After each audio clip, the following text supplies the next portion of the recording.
Welcome back, and thank you for tuning into Midnight Affairs Tales. We appreciate every single one of you. We'd love to know what part of the world you are watching from right now. Let us know in the comments. Now let's dive into today's story, Chapter 1. I have stared down snipers. I have cleared rooms rigged with IEDs.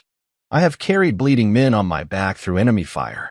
Nothing, not a single damn moment in war, ever made my knees buckle. Until I read that message. Daddy, why does Mommy kiss Uncle Brett when you are gone? It was a Sunday.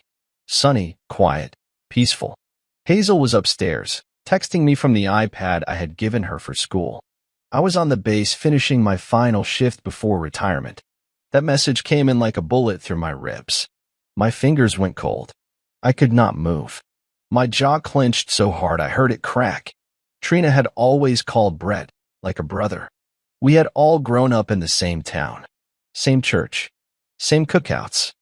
When I got deployed, Brett would check on her, help fix things around the house. The perfect family friend. God, I was blind. I called Hazel right away. Hey baby, where is Mommy now? I asked, trying not to sound like I was choking on my own voice. She is in the kitchen. Uncle Brett left when she saw me watching. Did she say anything? Hazel paused. She told me not to tell you. I did not cry. Not then. I just stared at the wall in the base barracks, heart pounding in my ears like mortar fire. I hung up, stood, and walked outside into the freezing wind. I had fought for this country. I had come home expecting peace. Instead, I got betrayal from the woman I had built my life around, and the man I used to call my brother. What else were they hiding from me? Wait, I need to tell you something important. Have you ever realized that you keep watching my videos but haven't subscribed yet? This video has reached this point, which means you're enjoying it. So why not subscribe? I have a big goal, 10,000 subscribers, and you can help me reach it. Think about it. If you don't subscribe now, you might miss my next big video. This is the moment. Hit that subscribe button now. Do it now. And don't forget to hit the bell icon so you never miss out. I know you'll do it. And when we hit 5,000 subscribers, I have a special surprise for you. Now, let's continue story. The front door creaked as I walked in later that week. Trina greeted me in her robe, barefoot, holding coffee like nothing had happened. You were home early, she said, smiling. I kissed her cheek. She smelled like lavender and deceit. Hazel ran to me, hugging my waist tight. I knelt down, kissed her forehead. You good, Bug? She nodded, then whispered, I did not tell her you know. Trina's voice floated from behind. Hazel, go finish your cartoons. I stood up slowly. Yeah, kiddo, go ahead. Daddy will be there in a bit. Trina leaned against the wall, sipping. You look tense. Base getting to you again. I looked at her eyes. She was composed. No guilt, no panic. Just a woman with a secret she thought was safe. Yeah, I muttered. Base stuff. Just need to settle in. I made your favorite tonight. Roast and mashed. Thought it would be nice to have a normal dinner again. Normal. That word hit like a punch. What even was normal anymore? That night, we ate in silence. Trina talked about neighborhood gossip, PDA meetings, how the neighbor's cat went missing. Hazel pushed peas around her plate. I saw Brett at the store, Trina said casually, sipping wine. My grip on the fork tightened. Oh yeah? What was he buying? She blinked once. Too long. Beer. I think. The way she said it. Too calculated. Too calm. After dinner, she leaned into me on the couch like she used to. My body stiffened. Her hand slid down my arm. You okay? She whispered. I will be, I said. And I meant it. I was going to find out everything. And when I did, I would burn their secret world down to the ground. But first, I had to be smarter than them. Brett Whitmore. 37. Divorced. HVAC contractor. No criminal record. Still lived in the same house he had since high school, about 7 minutes from mine. I started tracking him the next morning. Hazel was at school. Trina thought I had gone to the VA for therapy. Instead, I parked 2 blocks from Brett's house with a pair of high-end binoculars and a long lens camera I borrowed from an old army buddy who worked surveillance. At 10:17 a.m., Trina's car pulled into his driveway. Not a word. Not a wave. She just walked straight into his house like she had a damn key. I felt a chill in my spine. Not anger. Not even heartbreak. Just clarity. They were not being careful anymore. They had probably stopped caring.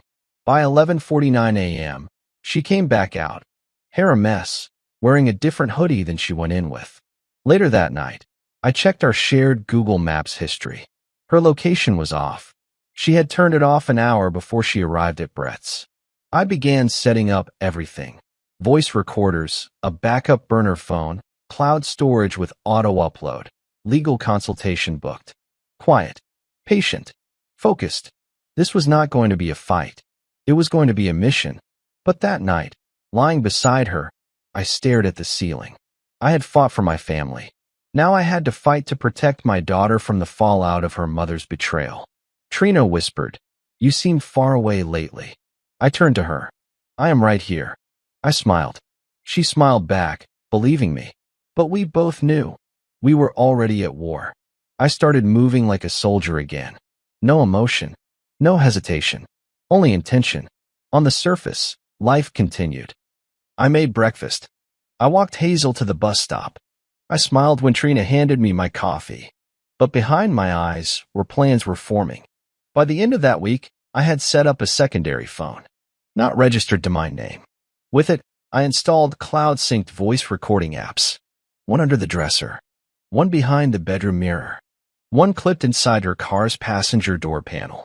Next, I set a micro camera behind the vent in our bedroom, hidden behind a black mesh screen, invisible unless you were looking for it. I checked the footage daily. Trina was clever. She never brought him into the house. Not yet.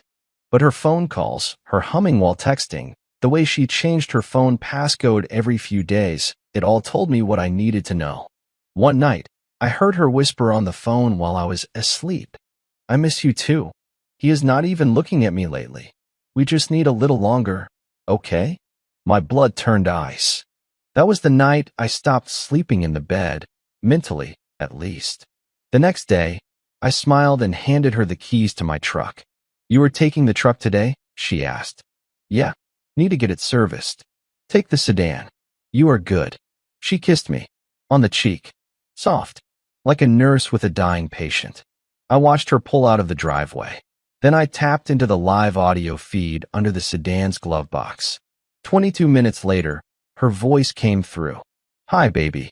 I have about 2 hours. You still want me to bring lunch?" I sat in the kitchen, phone in hand, listening to the woman I loved flirt with a man I trusted. And yet, I still did not flinch. Not because it did not hurt. Because I was not finished building the trap. 2 weeks before our anniversary, I made a decision. I booked a hotel under a fake name. I told Trina I was getting a 3-day counseling retreat through the VA. She hugged me goodbye and whispered, "You have been doing better lately." That hurt. I checked into the hotel, set up the laptop, watched the live camera feed of our home. At exactly 8:03 p.m., Brett walked through my front door. Trina did not even wait. She greeted him in a dress I had bought her for our 5th anniversary. The same one she told me made her feel too old to wear anymore. They kissed in the kitchen. They cooked together. Pasta. My favorite. They laughed like teenagers. Played music. Slow danced in my living room. Hazel was at her friend's house. Trina had planned it perfectly. At 9:14 p.m., they went upstairs. I turned the volume off. I watched them on the bed I built with my own hands. That moment did not shatter me. It sharpened me. I screen recorded everything. Uploaded the file to my private server. Duplicated it to a flash drive. Locked the drive in my gym locker. I was going to need it later. The next morning, I returned home. Trina kissed me at the door. Made eggs. Told me she missed me. I gave her flowers. Real ones. She gasped. "These are beautiful. They reminded me of you," I said, deadpan. She smiled like a snake in summer grass. Hazel hugged me tight that night and whispered, "You are home for good now?" I looked her in the eyes. "For good," I said. That night, I slept on the edge of the bed. And for the first time, I prayed not for peace, but for patience. Because the reckoning was coming. The thing about betrayal, it breaks something in you, but it also wakes something up. The next weekend, Trina took Hazel shopping. I used the time to organize files, printed texts, dated footage logs, email screenshots. Her calendar app was a goldmine. She had been careless, but Hazel's message still haunted me. Why does Mommy kiss Uncle Brett? She had no idea what she saw, but she felt it. Kids know when the people who are supposed to love them are lying. They do not need details. They feel the tension in every fake laugh, every dodged question. When they got home, Hazel ran up to her room. Trina tossed the shopping bags on the couch. Do not forget we have dinner at your parents' next weekend. Right? I said, distracted. Cole, are you even listening? I looked at her. I am just tired. Later that night, I knocked on Hazel's door. Can I come in? She was drawing in her sketchbook. She nodded. I sat on the floor beside her bed. You remember when you sent me that message? She looked nervous. Am I in trouble? Never, I said quickly. You were honest, and I am proud of you for that. She looked down. I just thought maybe you would go away like Mommy said. My jaw clenched. She said what? She said if you found out, you would leave. Like Grandpa did. I took a breath. My chest ached. I reached for her hand. Hazel, no matter what happens between me and your mom, I will never leave you. Do you understand me? She nodded, but tears rolled down her cheeks. I held her close. She smelled like shampoo and fear. In that moment, I did not care about revenge. I cared about her. She was the only thing real left in this house of lies. The first time I planned an ambush, I was 23, kneeling in red dirt in southern Afghanistan. I had no backup, just patience, wind, and a target I could not miss. This was no different. Trina's life looked normal from the outside, same school drop-offs, same fake kisses on the cheek when neighbors were watching. But now, I was behind the curtain, pulling the strings. Phase 1 began on a Thursday morning. She left her laptop open on the kitchen counter. I watched her pull out of the driveway through the blinds. 10 minutes later, I slid into the seat like it was an operation vehicle. Password? Hazel's birthday. Of course. She had an open tab, a shared spreadsheet between her and Brett, hidden behind wedding planning ideas. Clever, if it had not been so disgustingly obvious. The document showed budget breakdowns for an apartment lease. Not ours. One in Denver. Deposit already paid. She had drained over $14,000 from our savings over the past 3 months. Not for bills. Not for Hazel. For her escape. I downloaded the document, took screenshots of the email chains, and forwarded them to a secure folder. Then I made an anonymous call. Hello, is this Helen Marks at Ascend Marketing? I just wanted to report that one of your employees may be engaging in unethical activity involving company funds. The woman paused. Who exactly? Trina Danner. Check her recent travel expenses. And the hotel she billed as client research. It was a weekend getaway with someone who is not her husband. Click. One domino. As I stood by the window later that day, coffee in hand, I watched Trina pull back into the driveway. She smiled up at the house like she was walking back into her throne. But the floor beneath her was already rotting. I found the second phone 2 days later, wedged beneath the passenger seat of her sedan, wrapped in a scarf I had given her for Christmas 2 years ago. The screen lit up with a fingerprint. Hers. No password. Just foolish trust. Inside? Over 100 messages with Brett. Photos. Voice notes. Plans. The kind that made you sick to your stomach. I sat in my garage, door shut, phone in hand, reading every word while the sound of Trina upstairs doing laundry echoed through the walls. Brett, did you tell him about the Denver plan yet? Trina, no, not yet. He has to think it is his idea to stay behind. He will not fight for Hazel. He will think she is safer with me.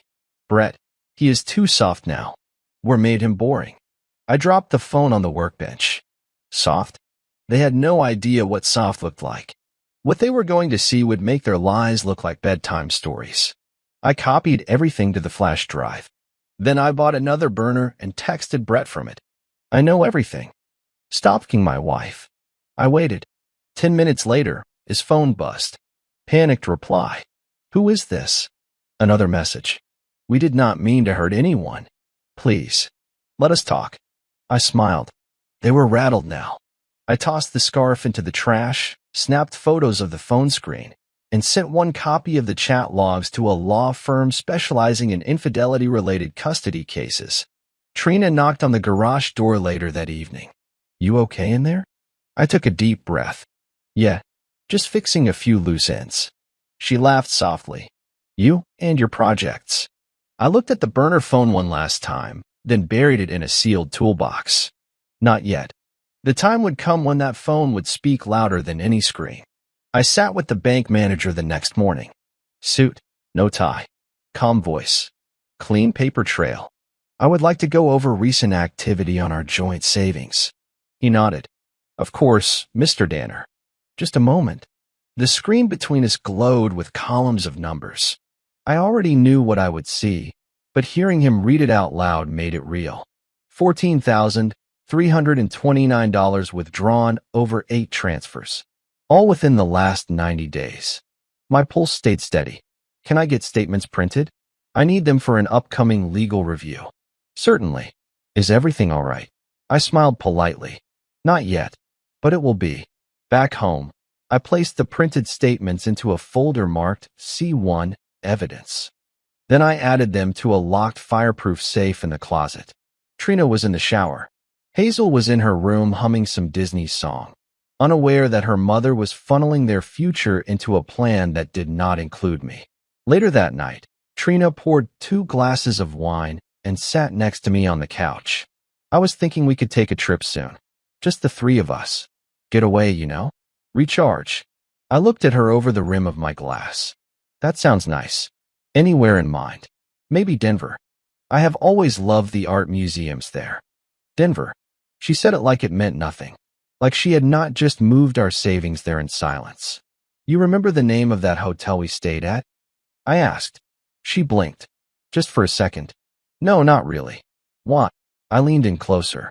No reason. Just thinking about the past. She kissed me slow. I kissed her back, slower. But in my mind, I was not there anymore. I was already at war. I invited them both for dinner. Trina blinked when I suggested it. You mean, Brett? For dinner here. Yeah, I said. We used to be close. Might be good for Hazel to see everyone together. She looked at me like she was trying to read something hidden behind my eyes. But I had trained for that. To mask pain. To lie with stillness. She nodded. Sure. I will tell him. Saturday came fast. The table was set for 4. I grilled steaks. Hazel colored at the corner of the dining room, earbuds in.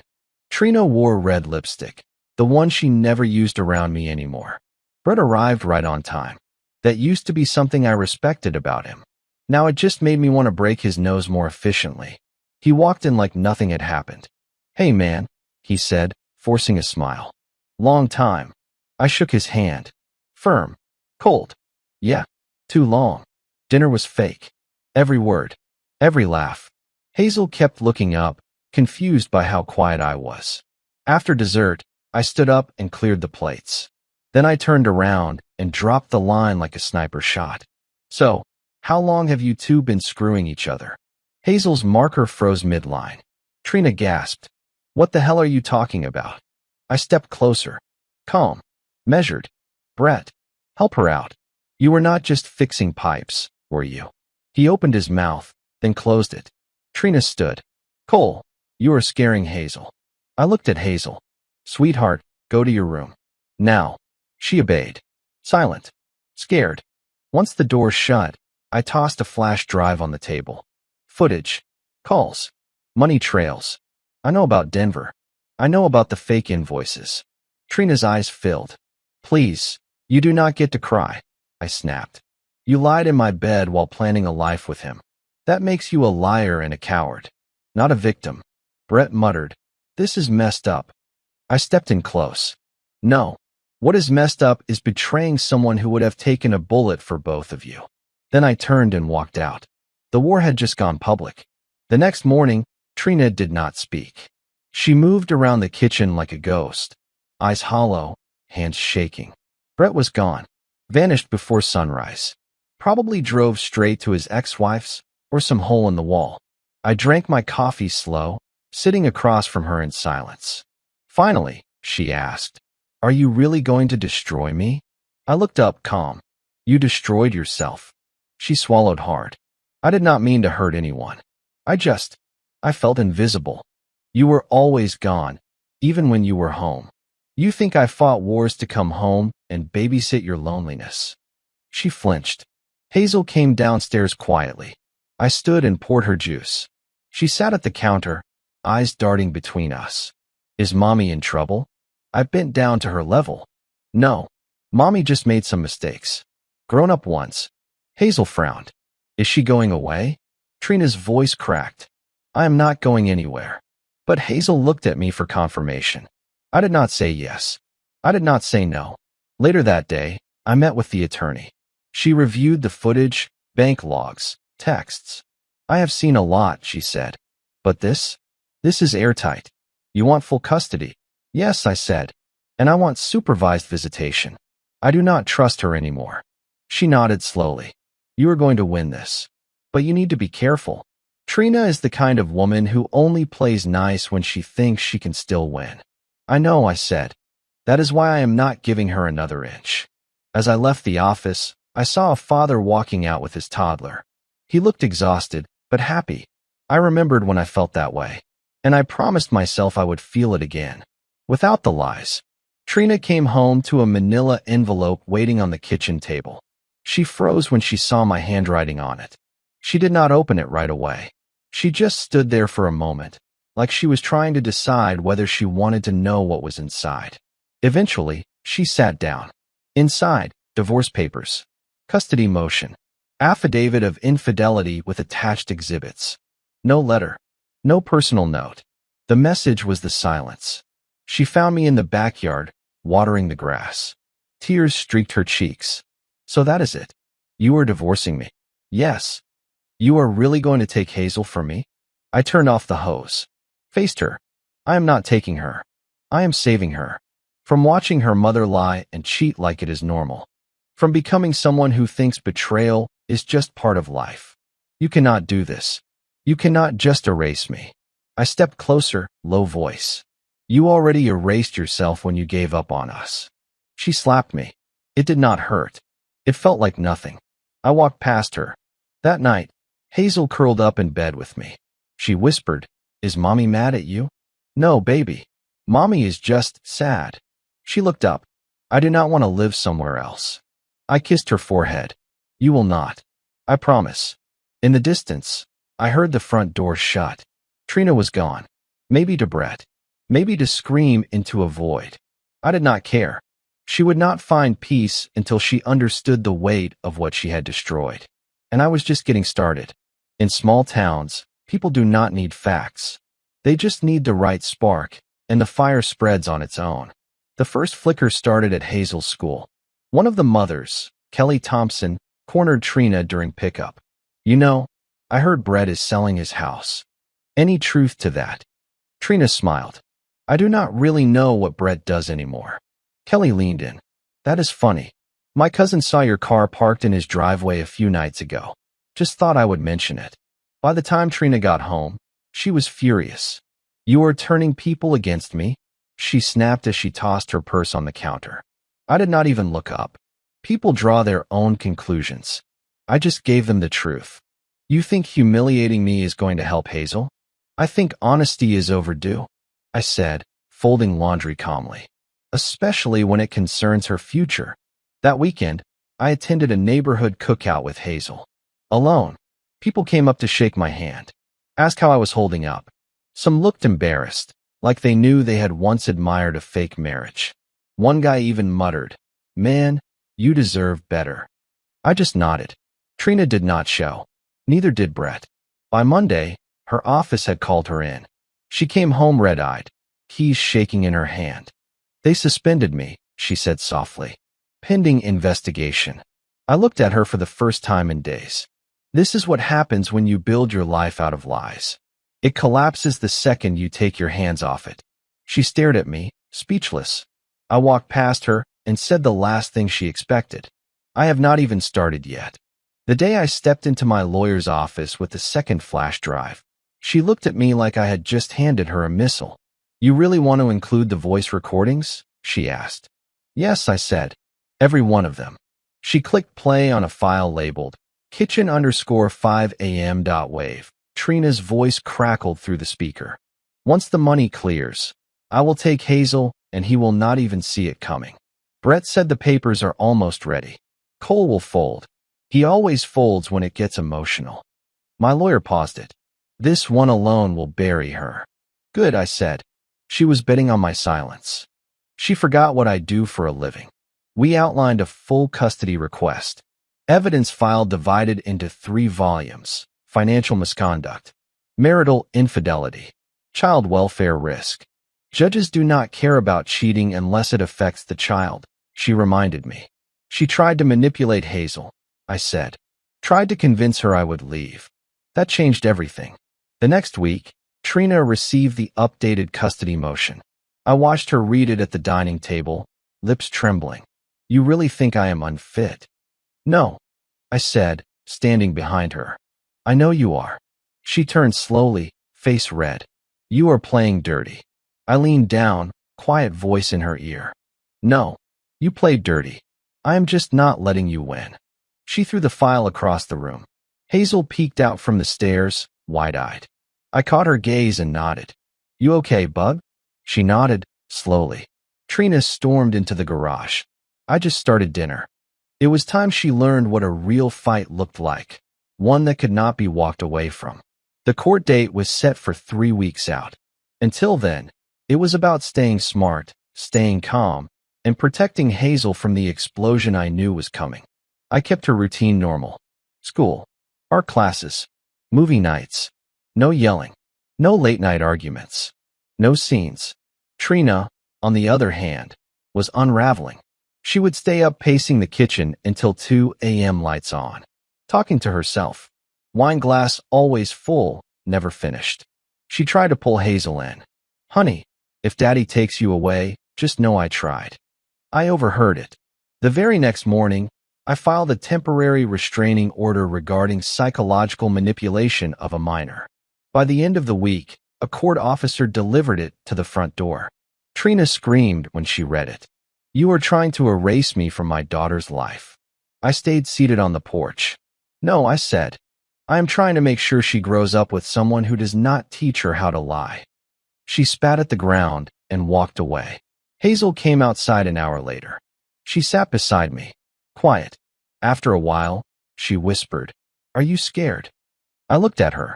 Honest. Yeah, but not of her. I am scared you will think this is your fault. She shook her head. I do not. I just wish it was over. I nodded slowly. It will be. She rested her head on my arm.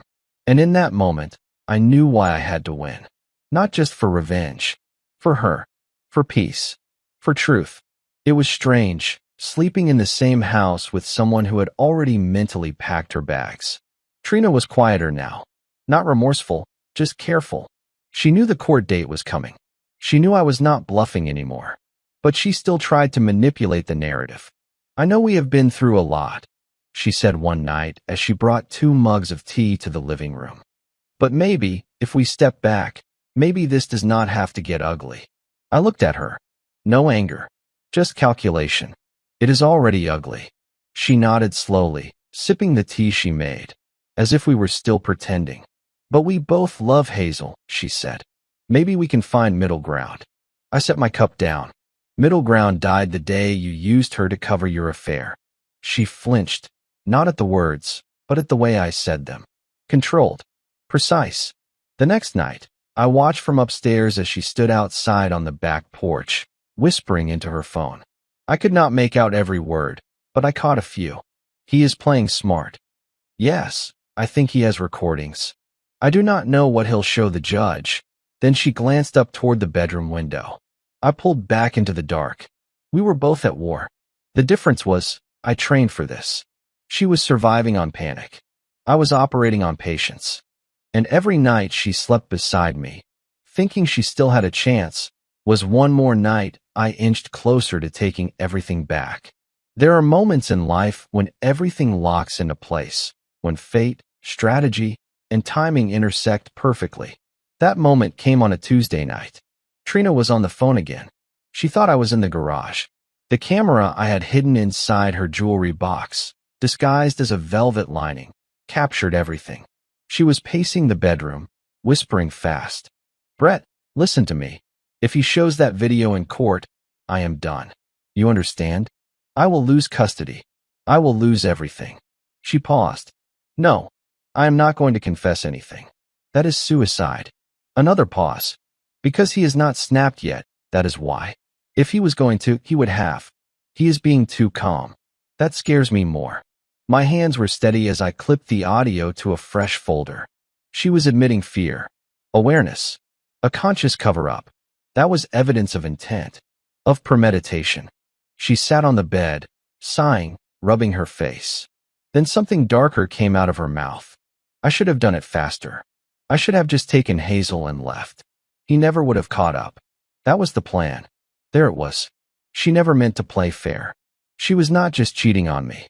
She was plotting to erase me, quietly, permanently, like I was just another mistake she regretted ever loving. I shut the laptop, sat back, and stared at the wall. This was not about infidelity anymore. This was about identity. She wanted to rewrite the story of our family, without the man who bled for it. Not happening. Not while I still had air in my lungs. Hazel had always been bright, sensitive. She saw what adults try to hide. One evening, I found her sitting on the stairs long after bedtime, knees pulled to her chest, her sketchbook in her lap. I sat beside her without a word. She turned the page. It was a drawing of our house, cracked down the middle. In the yard stood 3 stick figures. One of them, a girl, was reaching for the man on one side. The mother figure stood far away, turned the other direction. "I had a dream last night," Hazel whispered. "You were walking away, and Mommy tried to stop me from following." I swallowed hard. "What did you do?" She looked up. "I ran after you anyway." I closed my eyes for a moment. "Hazel, you are not supposed to see so much. You are just a kid." She shook her head. "But I do see. And I hear too." I turned to her. "What have you heard?" Her voice was tiny, but clear. "Mommy said you are not strong anymore. That you used to be a soldier, but now you are just sad." My throat tightened.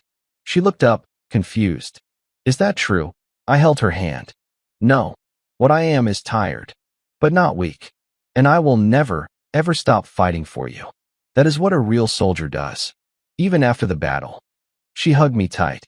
And in that moment, I stopped thinking about the legal strategy, the revenge, the recordings. I thought only of her, of protecting her peace, not just from Trina's lies, but from the belief that love was something disposable. She was the only reason I had not burned the whole world down yet. But if it came to it, I would. For her. The courthouse date was 5 days away. Trina stopped pretending. No more let's talk. No more fake dinners. Just doors slamming. Silent meals. Her rage had gone cold, like a storm circling before the strike. But I stayed steady. Hazel and I kept our rhythm. I dropped her at school, picked her up. We played cards, ate pancakes for dinner. Our world was shrinking down to just us, and that was enough. The night before the pre-trial hearing, Trina came into the living room. She did not look like herself. No makeup, no act, just raw nerves and red eyes. "You are really doing this," she said. "Yes." She laughed, bitter, small. "You are trying to destroy me." "No," I said. "I am trying to protect Hazel. From this version of you." She looked at me, and for once, the mask dropped completely. "I made a mistake. You made 100. She sat down across from me. "You loved me once," she said softly. "I did," I answered. "And that man died the night I saw you in our bed with someone else." Her jaw clenched. "He was there for me." "No. He was there for what he could take from you. And you let him." She stood, walked toward the hallway, then stopped. "I hope she forgets you." I stood too. She will forget the lies, the screaming, the late night crying. But she will never forget who stayed. She walked out. I sat back down. Steady heartbeat. Steady hands. The war was almost over. But the real shot had not been fired yet. It started with a shoebox in the attic. I had gone up there looking for Hazel's old art supplies. Instead, I found something I had not seen in years, a box labeled deployment stuff, private. I almost left it there, but something told me to open it. Inside were old pictures, coins, unit patches, and then a stack of envelopes. Letters, all from Trina. Dozens. Some dated while I was in Iraq. Some from between deployments. Some postmarked during times she told me she needed space. I opened one and started reading. I keep thinking about Brett. About how different he makes me feel. You are always so distant now. I miss being seen. Another. Maybe when you come home, I will pretend. But part of me already knows this marriage died a long time ago. The blood drained from my face. These were not just regrets. They were confessions. Quiet ones. Unsent. Hidden. Written to ease her guilt. Never meant for me. I read every single one. Not out of spite, but clarity. This was not a mistake. It was a path she chose years ago. She had just waited until I was too tired to fight back. But she miscalculated. I scanned the letters. Filed them with the rest of the evidence. When I walked back into the house, I was not angry. I was done. Done giving her chances. Done second-guessing my revenge. She thought hiding the truth would keep her in control. But some things never stay buried. Especially when you try to erase a soldier who never left the field. The subpoena arrived at her office that Friday morning. Witness testimony. Financial misconduct. Emotional manipulation of a minor. Custody request backed by digital evidence. By noon, she was officially suspended. Indefinitely. Her boss, Helen Marks, issued a public HR statement. And just like that, the mask Trina wore for years, the working mom, the PDA rep, the polished team lead, cracked in the town's front window. She came home and slammed the door so hard a picture fell off the hallway wall. You dragged my job into this? No, I said, calm as ever. You did. When you used your business account to fund your affair. I will lose everything. I looked her in the eye. That is Karma's job. I am just the delivery man. She threw a vase. It shattered at my feet. Hazel screamed from upstairs. I pointed toward the mess. That right there? That is why you will not win. She was breathing hard, cornered now, not because of me, but because of her own lies finally circling back. Everyone is turning on me, she whispered. I cannot go anywhere without getting those looks. I walked past her. You did this to yourself. You just thought no one would ever hold you accountable. Her voice cracked.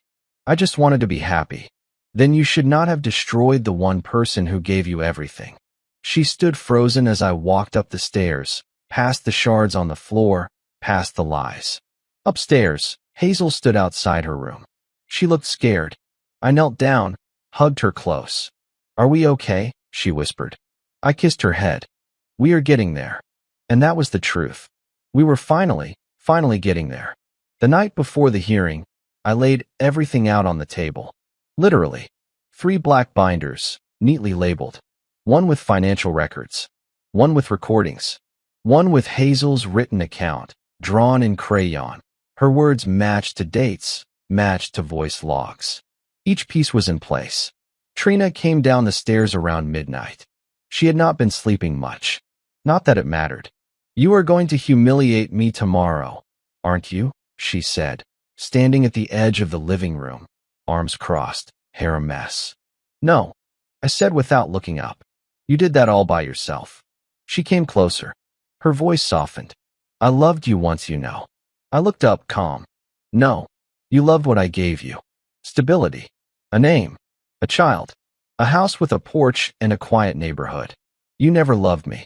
Because if you did, you would not have fed me lies while holding someone else's hand. She looked like she wanted to slap me again. But something stopped her this time. I could still fight you for her, she whispered. I stood slowly. You already did. And you lost the second she stopped calling you mommy and started calling you her. Trina blinked hard, like she had been punched. I walked past her and placed the binders into my bag. Then I said the words I had been holding in for weeks. I stopped loving you the night Hazel told me the truth. And I stopped hating you the moment I realized I won. Because even if the court rules tomorrow against me, she is mine. In every way that matters.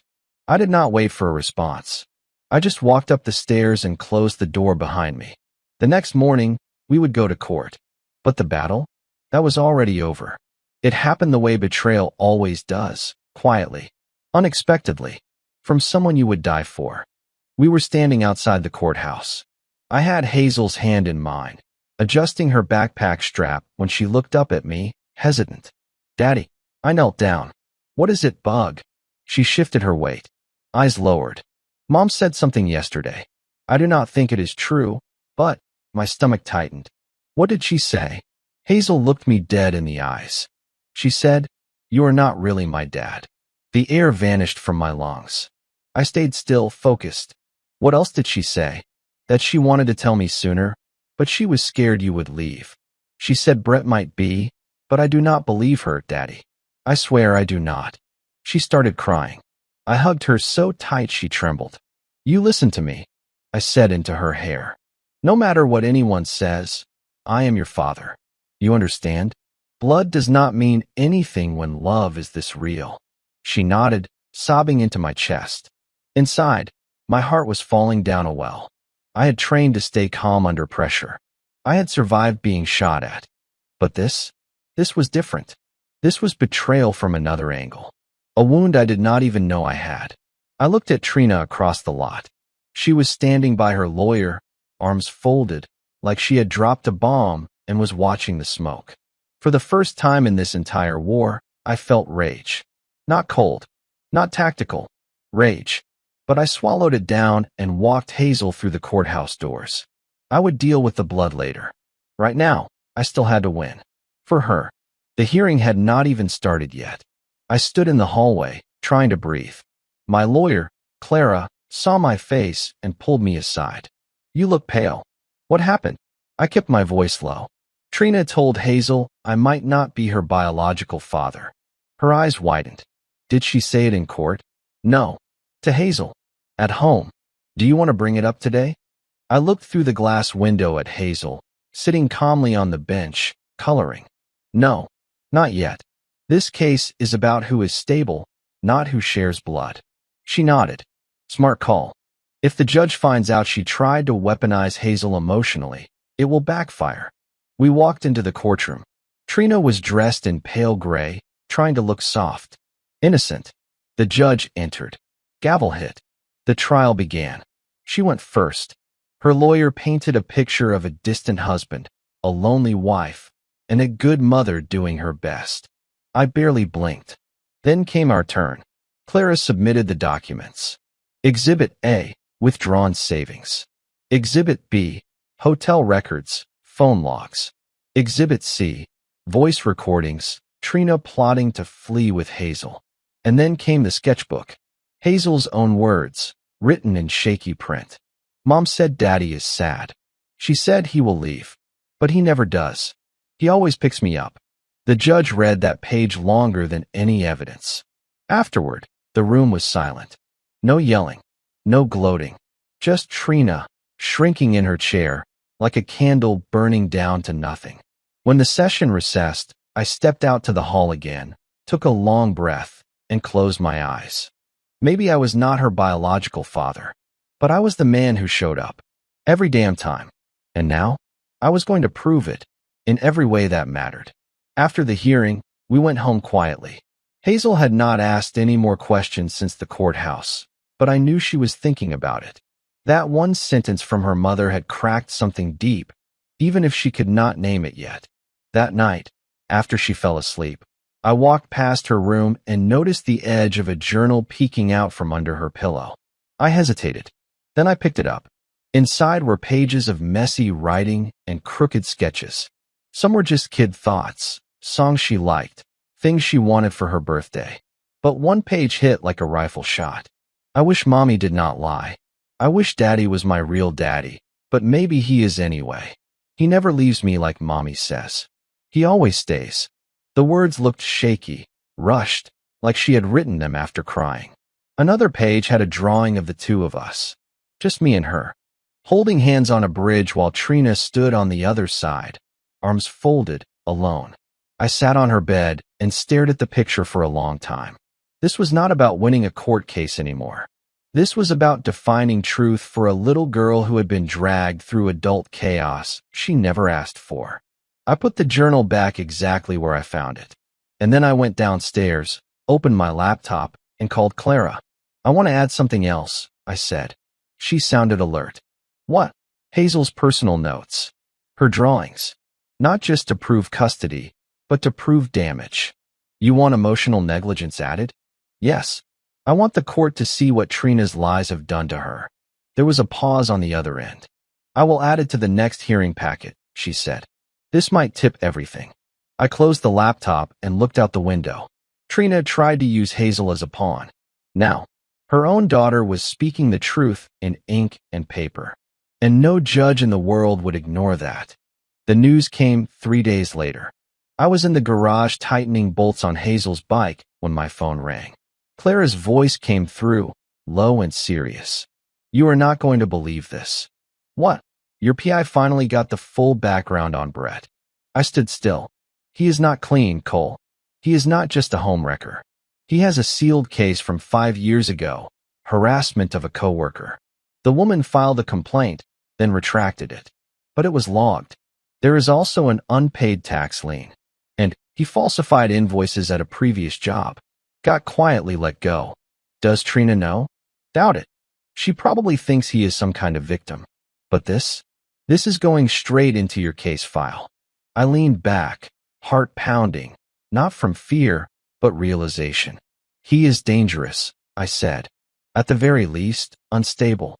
Especially now that everything is blowing up. Do you think he will run? No, I said coldly. Cowards like him always hide behind someone first. And that someone was Trina. That evening, I watched her pace the kitchen on the phone. She did not know I could hear everything. I do not care about the court, she hissed. We are leaving town after the next hearing. I have Hazel's passport ready. He is not taking her from me. I took a deep breath and hit record on the backup line I had wired under the hallway vent. A plan to flee with Hazel, post-court? That was abduction. And now I had it in her own voice. I sat at the kitchen table as she passed me later, pretending not to see me. She had no idea that her last chance just self-destructed. The day after that phone call, Trina posted a picture on social media. It was a photo of Hazel, smiling, holding a drawing, with the caption, "Still fighting for what matters most." Some people will lie and twist things, but a mother's love never fades. Hashtag truth will win, hashtag single mom strong. The comments section lit up within hours. At first, a few friends offered support. Then someone, I do not know who, shared a private message. You sure about this? We've seen the court papers. Your lies are catching up. Another comment. Weren't you sleeping with your husband's best friend while taking child support? She deleted the post within the hour. But it was too late. Screenshots spread fast. Someone linked her employer's HR page. Someone else tagged Brett's business. Hazel's teacher, God bless her, left a quiet comment under the original post. Children should never be used as shields. Please think about Hazel first. That one hit the hardest. Because it came from someone who had actually seen the damage firsthand. Trina shut down her account that night. She walked around the house like a ghost, rattled, angry, defeated. You did this, she muttered. I was pouring coffee. I did not even look up. No, you just got seen for who you really are. She glared at me. You ruined me. No, I said again. You did that the second you put your pride above your daughter. She opened her mouth, then shut it again. And for the first time since all of this began, she had nothing left to say. The second court date was set for Thursday at 9 a.m. But by Wednesday night, I had already set the trap. Clara helped me file an emergency motion based on the recorded phone call from the kitchen vent, where Trina admitted planning to leave town with Hazel. Kidnapping, under family court law. Trina had no idea. That morning, she got Hazel ready for school like nothing was coming. Hair brushed, snack packed, her fake smile worn like makeup she could not wipe off. I followed behind them in silence. Calm, watchful. We arrived at court. The judge entered 15 minutes late. Trina looked too confident. She wore a soft blue dress, held a tissue in her hand, and even dabbed her eyes before the hearing started, practicing tears before the fight began. The judge called us forward. Papers shuffled. Statements read. Then Clara stood up. Your Honor, we request to introduce new evidence in the form of an audio recording taken legally within the defendant's residence, detailing an explicit plan to relocate the child in violation of custody agreements, pending trial outcome. Trina's head snapped toward us. She knew what was coming. The judge hit his gavel. Let's hear it. Clara played the audio. Trina's voice filled the courtroom, scratchy but clear. After the next hearing, I have Hazel's passport ready. He is not taking her from me. When it ended, the room was silent. Then the judge spoke. Mrs. Danner, care to explain? Trina froze. She looked like a marionette whose strings had just been cut. I was just venting. The judge frowned. You do not prepare passports to vent. Clara slid one more document across the table. Hazel's journal page, the one where she mentioned her mother lying. The judge looked down at it, then back up at us. And I saw it. That shift. The moment the law stopped seeing Trina as a mother and started seeing her as a threat. The courtroom changed after that recording. Trina's lawyer went pale, whispered frantically to her. But the damage was done. The judge asked for a recess. Outside, Trina lunged toward me in the hallway. You bugged our house. Are you serious? Clara stepped in. The devices were placed only in areas Mr. Danner legally owns. There is nothing illegal here. Trina looked at me like she was finally seeing the full shape of what she was up against. Not a grieving husband. Not a broken man. A soldier. Focused. Precise. Unforgiving. Inside the courtroom, the judge returned after 20 minutes. He was not smiling. I have reviewed the audio, the context, and the supporting documents. Based on the totality of evidence, the financial misconduct, the emotional instability, the intent to remove the child without court approval, I am issuing the following decision. Trina shifted in her seat, clenching the edge of the table. Temporary full custody is awarded to Mr. Cole Danner. Supervised visitation for Mrs. Danner. And a follow-up evaluation is scheduled with Child Welfare Services. Gasps from the back of the room. I heard Clara exhale, slow and quiet. I turned my head, not to gloat, but to see Trina's reaction. She was not crying. She was not screaming. She was staring at her hands like they had betrayed her. Because this time, there was no one left to blame. Outside, Hazel waited in the hallway, sitting with her sketchbook. When I came out, she looked up and asked, "Did we win?" I knelt beside her, smiled. "We are going home together. That is all that matters." She grinned and hugged me, tighter than ever. The war was not over. But this battle? I had won it clean. We arrived home that evening, just me and Hazel. No tension, no pacing feet, no wine bottles rattling in the sink. Just quiet, peaceful. Hazel picked a movie and curled up under her favorite blanket. I sat beside her and watched her fall asleep before the opening credits ended. And in that moment, the silence did not feel empty. It felt earned. An hour later, I heard the knock. Slow, heavy. I opened the front door to find Trina standing there. No makeup. What eyes? Shoulders slumped like she had been holding herself up too long. "You happy now?" she whispered. "No," I said. "But I am calm. I gave you my best years." "No. You gave me what you wanted me to believe were your best years." She took a step closer. "I made mistakes." I raised a hand. "Stop calling it that. You had choices. You chose Brett. You chose lies. You chose to weaponize our daughter." She shook her head, furious now. "You think you are so noble. But without us, you are nothing." I stared at her for a long beat. Then I spoke quietly. "I was nothing when I let you define me. I am more now, because I chose truth. I chose Hazel. And I chose peace." She blinked hard. Her lips trembled. Then she said the words I had been waiting for. "I do not even know who I am anymore." I nodded. "That makes two of us. But the difference is, I am building. You are just breaking." I shut the door. Not in anger. In closure. The first session was awkward. Hazel sat in the center of the couch, legs swinging. I sat beside her, unsure whether to hold her hand or give her space. The therapist, a kind, gray-haired woman named Jean, smiled softly and said, "Hazel, do you know why you are here today?" Hazel nodded. "Because things got weird at home." Jean smiled gently. "That is a very honest answer. We talked about dreams, about sadness, about drawings that felt safer than words." Hazel spoke in short sentences at first, then longer ones. Then she looked at me and said something that shook me more than the court ever could. "I was scared Mommy would take me away, but I was more scared you would not come after me." My throat tightened. Jean watched me carefully. I spoke slowly. "Hazel, I would have walked through fire to find you. There was never a world where I let you go." She leaned against me. "Small, warm. I know that now," she whispered. Jean nodded. "This is where we start, Cole. Not just healing, but rebuilding." And for the first time in months, I believed it. There were things I had never said to anyone. Things I left overseas.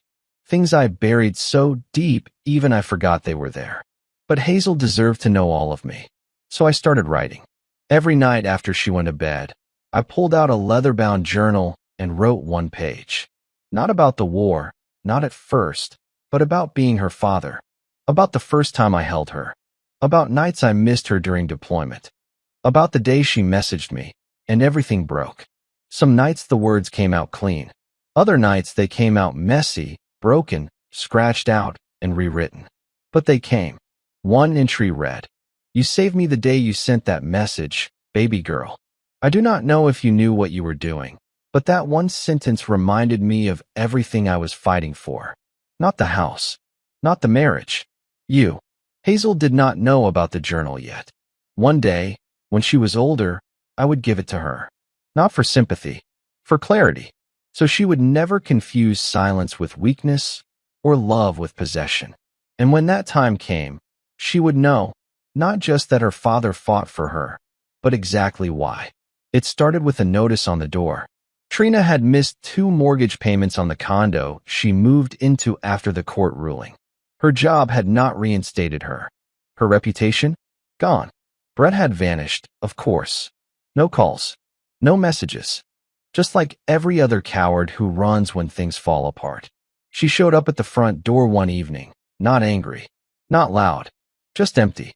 "I lost everything," she said softly. I looked at her, standing on my porch like a stranger. "I am sorry you are hurting," I said, and meant it, but not in the way she hoped. But this is what happens when you set fire to your own life and expect someone else to hand you water. She sat down on the porch steps. "I thought Brett would stay." I said nothing. "I thought Hazel would miss me." "She does," I said, "but not in the way you think." She looked up. "What do I do now?" I took a breath. "Start over. And this time, choose truth." She nodded slowly. I offered her a bottle of water. Nothing more.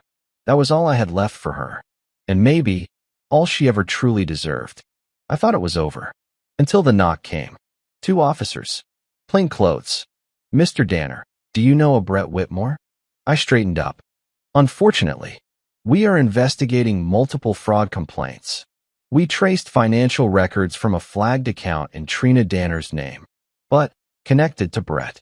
He has been operating under aliases, using joint accounts to launder payments through a private HVAC shell company." I stared. "I have some files that might help," I said. They took them, thanked me. 2 weeks later, headline, "Local contractor arrested in fraud ring investigation. Involves embezzlement, identity theft, and potential child endangerment." Apparently, Brett had more enemies than I thought, and one of them had finally spoken up. Trina was questioned, too. She was not charged, but her name was in the same reports. The irony? If she had stayed loyal to the man she married, she would have avoided the one who destroyed everything. Hazel never even asked about Brett again, and I never said his name in our house again. He did not deserve it. The school auditorium smelled like glue and sweat, but it was packed. Hazel stood on stage holding her little paper guitar, squinting into the lights. Her class had written original songs about heroes. Most sang about firefighters or cartoons. But when Hazel stepped up, she cleared her throat and said, "My hero is my dad." Because he fights quietly. And he never leaves. Not even when it hurts. The room was silent. She strummed softly, off-key, but fearless. He holds my hand and says it's okay even when the world goes gray. He is my home, my safe, my brave, my hero never walks away. I could not breathe. My hands were shaking. And for the first time since this all began, my knees gave out. I dropped to the floor quietly, not because I was weak, but because I had finally been seen. Not as a soldier, not as a husband, but as a father. The kind that stays. The applause thundered as Hazel stepped down from the stage, red-cheeked and proud. I stood to meet her, still shaking from what she had just sung, still trying to steady my breath. "You okay, Daddy?" she asked, hugging my side. I smiled, eyes still wet. Better than ever. Jean, the therapist, had warned me. Moments like this would come. Sudden, unexpected, cracking you wide open after months of holding it all in.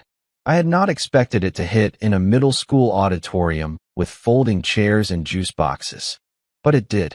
Later that night, I sat on the edge of Hazel's bed as she drifted off to sleep. I tucked the blanket around her shoulders and whispered, "Thank you." She blinked once, confused. For what? For choosing me. Her smile was small. Sleepy. I never had to choose. You were always mine. I stayed in that room a long time after she closed her eyes. And for the first time since that message came in, "Daddy, why does Mommy kiss Uncle Brett?" I cried. No rage. No shame. Just release. The old wooden box had been sitting on my closet shelf since my second tour. It held medals, dog tags, a photo of my squad. I had never shown it to Hazel, but now felt like the right time. We sat at the kitchen table. She turned the box in her hands like it was a treasure chest. "What is all this?" "Pieces of who I used to be," I said. She lifted out a small bronze medal. "What is this one for?" "Saving a man under fire." "Were you scared?" I thought about it. Not until after. That is when fear catches up. But while it is happening, you just move. You protect. She nodded like she understood more than a 10-year-old should.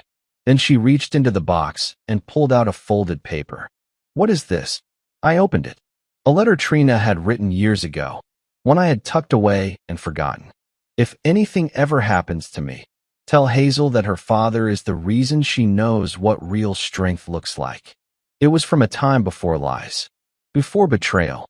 I did not say anything. Hazel looked up. "Were you always this strong?" I smiled. "No, I just never stopped showing up."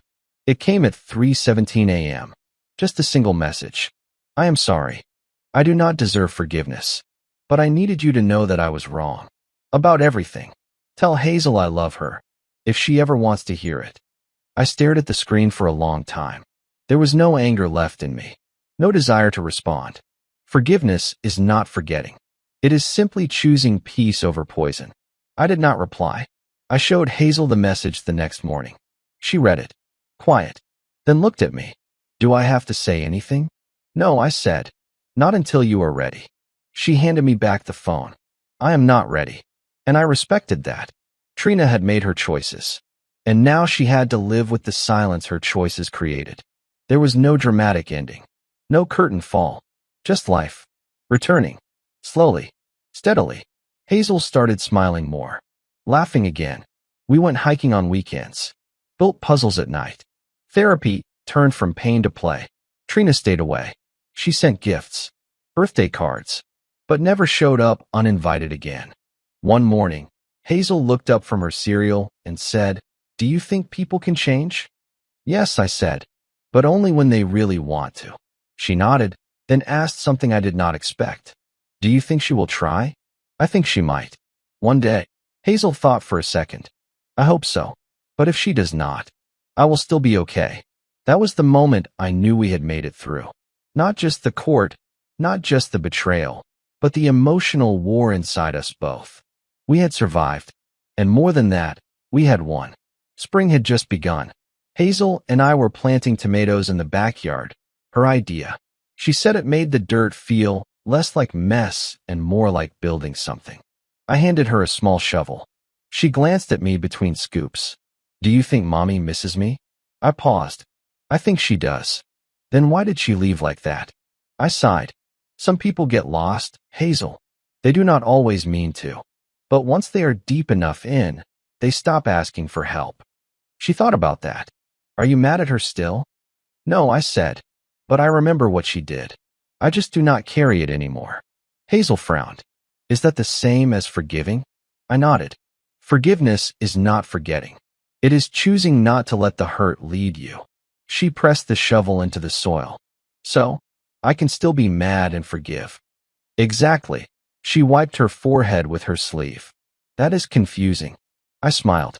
Life is confusing, but you are figuring it out faster than most. She looked up.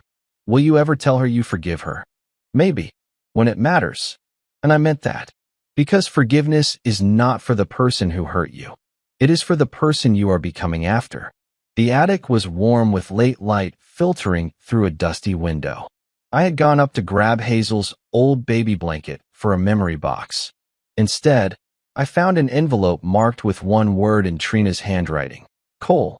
I sat down and opened it. The paper had yellowed slightly. The letter was dated 2 years before the affair started. If you are reading this, it means I never had the guts to say it out loud. You are a good man. A better one than I ever deserved. I am scared I am losing myself. I am scared I will ruin this family. If I ever do, please know it was not because you failed me.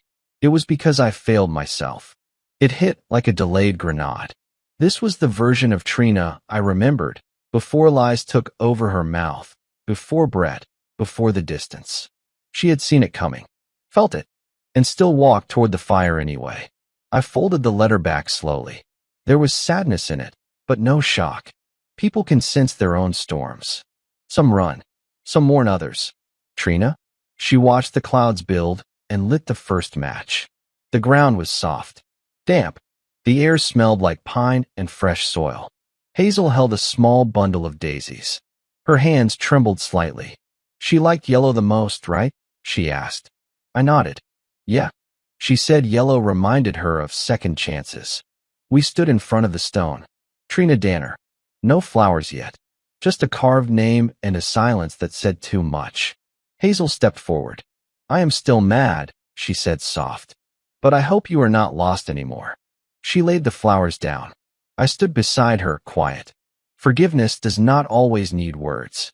Sometimes, it is a little girl placing flowers at the grave of the woman who broke her home, and still finding room to hope. As we turned to leave, Hazel slipped her hand into mine. Do you think she knew you stayed? I looked at the trees, the light through the branches. I think she knew, I said, and I think that scared her more than anything. The paperwork was clean. No more hearings. No more supervision visits. Just a simple filing. Full parental custody granted to Cole Danner. No contest. I walked out of the courthouse and felt nothing dramatic. Just air. Real air. The kind you forget you were holding back. Hazel was waiting in the truck, flipping through a comic book. How was it? She asked. I smiled. Official. She held out her fist for a bump. We drove home in silence. But a good one. That night, Hazel helped me clear out the last drawer of Trina's things. Old notebooks, a broken perfume bottle, a necklace she had not worn in years. Should we throw these away? Hazel asked. No, I said. Not yet. Maybe one day. She looked up at me. Are we going to be okay now? I knelt in front of her, looked her straight in the eyes. We already are. She smiled, then laughed. You always say that like it is a movie. I laughed too. Maybe it is. And if it was, we were finally past the part where everything falls apart. Now, we were writing what comes after. The sky was clear the morning it came full circle. Hazel was on the couch drawing. I was making coffee, watching her in the soft morning light. Life was simple again. No courts. No yelling. Just two people who had survived something no one saw coming. Then my phone buzzed. One new notification from an old backup account. The same military email I barely checked anymore. Subject line, family moments, backup sync complete. I opened it and saw it was tied to the old home camera system. The same system I had used during the surveillance weeks. It had auto-synced a folder I never reviewed. One Hazel had accidentally recorded. The thumbnail was grainy. I clicked. It was a clip. Just 21 seconds. The screen showed Hazel, alone in her room, sitting on the floor in pajamas. She was speaking softly into the camera. "Hi, Daddy. I do not know if you will see this, but Mommy said you might leave. And if you do, I just wanted to tell you something." She hugged her knees. "I will still love you. Even if you are gone, I will still wait." She looked up, eyes wide, tears barely held back. "Please do not go." I dropped to my knees in the kitchen. The phone slipped from my hand. My chest felt like it had been ripped open and stitched shut at the same time. That moment, that raw plea, had waited silently in some cloud folder for months. And it wrecked me more than any bullet or battlefield ever had. I walked over and sat beside Hazel on the couch, pulled her close. She looked up, curious. "Everything okay?" I just nodded, and said the words I once could not say when it mattered most. "I will never leave you. Never." The video went viral 2 weeks later.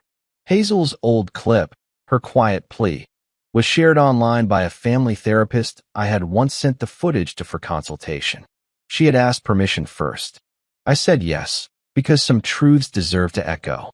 The title under the clip read, "Army Dad didn't flinch in combat, but his daughter's message made him drop to his knees."